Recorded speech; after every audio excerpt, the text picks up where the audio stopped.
My dad's an evangelist, and he and my mom led revivals, and tent revivals mostly. We traveled in a trailer, and we were homeschooled, and it was kind of like the Brady, you know, the Partridge Family, but in tent revival ministry. And I remember just growing up and seeing a lot of different things, some good, some bad, you know, in ministry. There's a lot of crazy stuff out there sometimes, but my family, we were genuine, very sincere, and wanted to see people get saved. My transition from a PK to a musician started at a young age. My parents, they did all the preaching and leading the service, but they were not musical. We had no instruments. We hadn't, and they'd pray each night, I hope someone comes with a guitar or someone comes that can lead the songs in the service. And my mom just really prayed that her children would be musical, and we'd have a family that we wouldn't have to worry or rely on anyone else. It was all in-house, and we could take care of everything. When we pulled up and put the tent up, everything was taken care of. We had it, you know, from music to preaching, it was all there. And so we never really had a lesson or anything like that. We all learned by ear, and it was one of those things where my sister played piano, one of my brothers played the drums, my other brother played guitar, and I played bass guitar. And I wasn't involved singing-wise very much at the beginning. And I guess I was around 6 or 7 years old, and I told my dad I wanted to sing a song. And he said, all right, well, just pick one out. And I said, no, I want to sing the invitation song. And something drew me to that part of the service. I knew that was the most important part of the service. And so he said, all right, and he let me sing. During the invitation, you couldn't see me. I was standing behind the pulpit. I was very shy, and sing the song, and I did that from then on. And to this day, that's my favorite part of a concert or a service, is when it gets to that intimate time to where, you know, you got people's lives, or they're, you know, in your hands, and I've learned very quick the importance of trying to be anointed and praying to be anointed, because that's a very serious situation there. So that's how I started singing, from turning from a PK to a musician and a singer. And I would trade nothing for those times and those years, because it molded me into what I am today.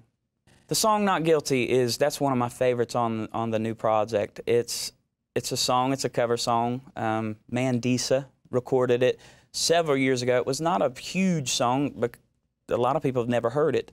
But I've always loved the song, and I wanted a song that would speak about, nobody's perfect, you know. I wanted a song that would speak about how God's grace is everlasting, and no matter what your past is like, no matter how many times you've made mistakes, I'm just like everyone else. I struggle with things. I have things that in my life that probably are not pleasing to God at times, but I have an advocate with the Father. And that's what this song talks about. It's just, and when I start singing this song live, I see people, it's like they melt. And it's like, because I went for a long time in my life thinking I wasn't good enough for God, or how could He love me? Even though I've been raised in church and done ministry my whole life, there's no way I'm going to make it to heaven, you know. And I think it's an assurance to the people that they get it once they hear that song, that He knows me, and He knows you, He knows all of us, and He still loves us. And it's incredible to me, and that's why I love the song. It's a powerful song.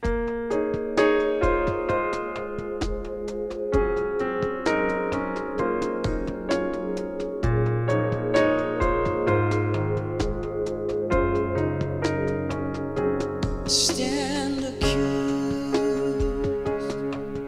There's a list a mile long of all my sins, of everything that I've done wrong. I'm so ashamed.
the place of